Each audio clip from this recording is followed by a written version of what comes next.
ನಿಮ್ಮ ಹಳೆ ಒಡವೆನ ಅಧಿಕ ಬೆಲೆಗೆ ಮಾರಬೇಕೆ? ಅಟಿಕಾಗೆ ಕಾಲ್ ಮಾಡಿ 8803000300. Attica gold company. ವೇದಿಕೆ ನಿಜವಾಗಲೂ ಒಂದು ಚಿತ್ರರಂಗದಲ್ಲಿ ಒಂದು ಚಿತ್ರ ಪ್ರಾರಂಭ ಆಗ್ತಾ ಇದೆ ಇವತ್ತು. ಅಂದ್ರೆ ಇವತ್ತಿನ ಪರಿಸ್ಥಿತಿಯಲ್ಲಿ ಒಂದು ಚಿತ್ರ ಪ್ರಾರಂಭ ಆಗುತ್ತೆ ಅಂದ್ರೆ ಚಿತ್ರರಂಗದಲ್ಲಿ ಇರೋರಿಗೆಲ್ಲ ಎಷ್ಟು ಸಂತೋಷ ಆಗುತ್ತೆ ಅಂದ್ರೆ ಒಂಥರ ಹಬ್ಬ ಆಚರಿಸಿಕೊಂಡಷ್ಟು ಸಂತೋಷ ಆಗುತ್ತೆ. ಯೋಗೇಶ್, ನಾವು ಏನು ಮಾತಾಡೋದು ಬೇಡ ಅವ್ರ ಬಗ್ಗೆ. ಚಿತ್ರರಂಗದಲ್ಲಿ ಪಾದಾರ್ಪಣೆ ಮಾಡಿ ಚಿತ್ರರಂಗದಲ್ಲೂ ಒಂದು ಒಳ್ಳೆ ಹೆಸರು ಮಾಡಿ ಯಶಸ್ವಿ ಚಿತ್ರಗಳನ್ನು ಮಾಡಿ ಇಷ್ಟು ವರ್ಷಗಳು ನಾವು ಅವ್ರನ್ನ ಕಳ್ಕೊಂಡಿದ್ವಿ. ಚಿತ್ರರಂಗದಲ್ಲಿ ತೆರೆ ಮೇಲೆ ಕಳ್ಕೊಂಡಿದ್ವಿ ಅವ್ರನ್ನ ನಾವು. ಹಾಗೆ ರಾಜಕೀಯ ರಂಗಕ್ಕೆ ಹೋಗಿ ರಾಜಕೀಯದಲ್ಲಿ ಅವರಿಗೆ ಅವರ ಕ್ಷೇತ್ರದಲ್ಲಾಗ್ಬೋದು ಏನೇ ಕೆಲಸ ಮಾಡಿದ್ರು ಆ ಕ್ಷೇತ್ರದಲ್ಲಿ ಮಾಡೋದಂತ ಕೆಲಸ ಇಡೀ ಕರ್ನಾಟಕ ಮಾತಾಡುವಂತ ಒಂದು ಕೆಲಸ ಮಾಡೋದಂತ ಒಂದು ನಮ್ಮ ಸ್ನೇಹಿತರು ಅಂತ ಹೇಳಕ್ ಇಷ್ಟಪಡ್ತೀನಿ. ರಾಜಕಾರಣ ಬಿಡ್ಬಿಡಿ. ಸೊ ನಾನೇನು ಹೇಳಕ್ ಇಷ್ಟಪಡ್ತೀನಿ ಅಂದ್ರೆ, ಏನಾದ್ರೂ ಒಂದು ಕೆಲಸ ಹಿಡಿದ್ರೆ ಅವರು ಅದನ್ನ ಅಚ್ಚುಕಟ್ಟಾಗಿ ಮಾಡಿ ಅದ್ರ ರಿಸಲ್ಟ್ ಬರೋವರೆಗೂ ಬಿಡೋದಿಲ್ಲ ಅನ್ನೋಂಥ ಒಬ್ಬ ವ್ಯಕ್ತಿ ಯೋಗೇಶ್ ಅವರು. ಖುಷಿಯಾಗುತ್ತೆ ಸರ್. ನೀವು ನಿಮ್ಮ ಮಗನ್ನ ಒಂದ್ಸರಿ ಪರಿಚಯ ಮಾಡಿಸಿದಾಗ ಯಾವಾಗ ಪಾದಾರ್ಪಣೆ ಮಾಡಿಸ್ತೀನಿ ಅಂತ ಕೇಳಿದ್ದೆ. ಅವಾಗವಾಗ ನಿಮ್ದೆಲ್ಲ ಈ ಫೋಟೋ ಗೀಟೋ ನಾವು ಮೈಸೂರು ಕಡೆ ಹೋಗುವಾಗ ನಿಮ್ಮ ವಿನಯದಲ್ಲಿ ನೋಡುವಾಗ ಯೋಗೇಶ್ ಅವ್ರು ಇನ್ನ ಮಗನ್ನ ಇಂಟ್ರೊಡ್ಯೂಸ್ ಮಾಡಿಲ್ವಲ್ಲಪ್ಪ ಅನ್ಕೊಂಡಿದ್ದೆ.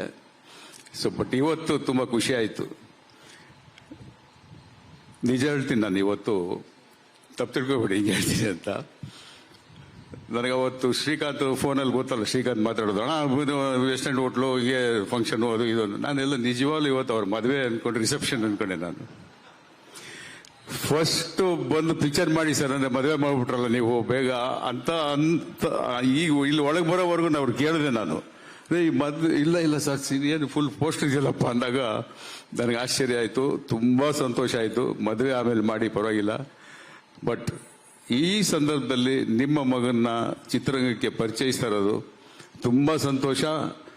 ಇದು ನಿಮ್ಮ ಜವಾಬ್ದಾರಿ. ಪರಿಚಯ ಮಾಡಿದ್ ಮಾತ್ರ ಅಲ್ಲ, ಇನ್ನು ಮುಂದೆ ನಮ್ಮ ಜವಾಬ್ದಾರಿ ಅವನ್ನ ಬೆಳೆಸೋದು. ಇಡೀ ಚಿತ್ರರಂಗದ ಜವಾಬ್ದಾರಿ. ಯಾಕೆ ಅಂದ್ರೆ ಮಾಧ್ಯಮದ ಮಿತ್ರರು ಇಲ್ಲಿದ್ದೀರಿ.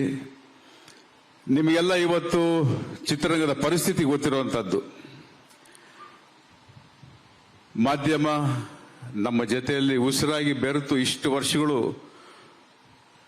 ಒಂದೊಂದು ಚಿತ್ರಕ್ಕೆ ಒಬ್ಬೊಬ್ಬ ನಿರ್ಮಾಪಕ ಆಗ್ಬೋದು, ನಿರ್ದೇಶಕ ಆಗ್ಬೋದು, ಎಷ್ಟು ಕಷ್ಟಪಟ್ಟು ಒಂದು ಸಿನಿಮಾ ಮಾಡ್ತಾರೆ ಅನ್ನೋದೆಲ್ಲ ನೋಡ್ಕೊಂಡ್ ಬಂದಿದ್ದೀವಿ. ಆದರೆ ಇವತ್ತಿನ ಪರಿಸ್ಥಿತಿಯಲ್ಲಿ ಒಂದು ಚಿತ್ರ ಮಾಡಬೇಕು ಅಂದ್ರೆ ಭಯ ಆಗುತ್ತೆ. ಇವತ್ತು ಇಷ್ಟು ವರ್ಷಗಳು ನಾನು ಇಷ್ಟು ದೊಡ್ಡ ದೊಡ್ಡ ಸಿನಿಮಾಗಳು ಮಾಡಿದ್ದೀವಿ. ಆದ್ರೂ ಇವತ್ತೊಂದು ಚಿತ್ರ ಮಾಡಬೇಕು ಅಂದ್ರೆ ಇರಪ್ಪ ಅಂದ್ರೆ ಗೊತ್ತಿಲ್ಲ ನಮ್ಗೆ ಅದೊಂದು ಕೆಟ್ಟ ಬುದ್ಧಿನೋ ಒಳ್ಳೆ ಬುದ್ಧಿನೋ. ದೊಡ್ಡ ಸಿನಿಮಾ ಮಾಡಬೇಕು, ದೊಡ್ಡ ಸೂಪರ್ ಸ್ಟಾರ್ ಹಂಗಿರ್ಬೇಕು ಅನ್ನೋದೇ ಒಂದು ಯಾವಾಗಲೂ ಯೋಚನೆ ಮಾಡುವಂತ ಒಂದು ಮುಂಚೆಯಿಂದ ಆ ಥರ ಮಾಡ್ಕೊಂಬಂದ ಅಭ್ಯಾಸ. ಈಗ ಒಂದು ಚಿತ್ರ ಮಾಡಿ 100 ಕೋಟಿ ಕಳ್ಕೊಂಡ್ಬಿಡ್ತೀವ ಹೆಂಗಪ್ಪ ಅನ್ನೋದೆಲ್ಲ ಭಯ ಇರುತ್ತೆ. ಸೊ ಇಂಥ ಸಂದರ್ಭದಲ್ಲಿ ಅದರಲ್ಲೂ ಕನ್ನಡ ಚಿತ್ರರಂಗ ಎಷ್ಟು ಒಳ್ಳೆ ಚಿತ್ರ ಮಾಡಿದ್ರು ಹೋಗ್ತಾ ಇಲ್ವಲ್ಲ, ಏನ್ ಕಾರಣ, ಯಾವ ತರ ಮಾಡಬೇಕು, ಏನ್ ಮಾಡಬೇಕು ಅನ್ನೋದು ಎಲ್ಲ ದಿಗ್ಭ್ರಮೆಯಲ್ಲಿ ನಾವೆಲ್ಲರೂ ಕೂತಿದ್ದೀವಿ, including media, if I am not wrong. ಈ ಸಂದರ್ಭದಲ್ಲಿ ಯೋಗೇಶ್ ಅವರು ಇಷ್ಟು ದೊಡ್ಡ ಮನಸ್ಸು ಮಾಡಿ ಅವರು ಮಗನ್ನ ಇಂಟ್ರೊಡ್ಯೂಸ್ ಮಾಡ್ತಾ ಇದ್ದಾರೆ ಅಂದ್ರೆ ಅವ್ರನ್ನ ಆ ಹೀರೋನ ನಮ್ಮ ಕನ್ನಡ ಚಿತ್ರರಂಗದ ಸೂಪರ್ ಸ್ಟಾರ್ ಆಗಿ ಮಾಡೋದು ನಮ್ಮ ಜವಾಬ್ದಾರಿ ಆಗುತ್ತೆ. ದಯವಿಟ್ಟು ಇದನ್ನೆಲ್ಲ ನಾವು ಮನಸ್ಸಲ್ಲಿ ಇಟ್ಕೊಂಡು, ಯೋಗೇಶ್ ಅವರೇ ಥ್ಯಾಂಕ್ ಯು ವೆರಿ ಮಚ್. ನಿಮ್ಮ ಮಗನ್ನ ನಮ್ಮ ಚಿತ್ರರಂಗ ಈ ಸಂದರ್ಭದಲ್ಲಿ ಒಂಥರ ಆಕ್ಸಿಜನ್ ಕೊಟ್ಟಂಗೆ. ನೀವು ಚಿತ್ರರಂಗದ ಪರಿಸ್ಥಿತಿ ಹಂಗಿದೆ, ಎಲ್ರಿಗೂ ಗೊತ್ತಿರೋದೆ.